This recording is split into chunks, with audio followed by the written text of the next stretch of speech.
বরিশালে নিজ বসতঘর থেকে স্বামী স্ত্রীর মরদেহ উদ্ধার করা হয়েছে।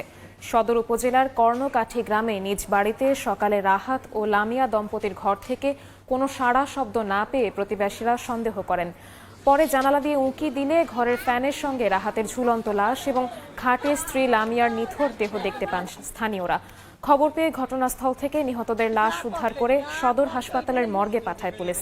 পারিবারিক কলহের জেরে স্ত্রীকে হত্যার পর স্বামী আত্মহত্যা করেছে বলে প্রাথমিকভাবে ধারণা করছে পুলিশ।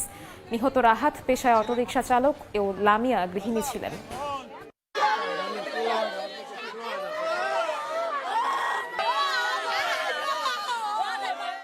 সবাই মিলে ঘরের মাইয়ের মারছে, মারার পর যেই দেখছে মাইয়ে মারা গেছে, মারা গেছে। আইনি প্রমাণ করবে, মেডিকেল রিপোর্টই প্রমাণ করবে কে দোষী কে নির্দোষী। আমি কম আল্লাহর দ্বারে।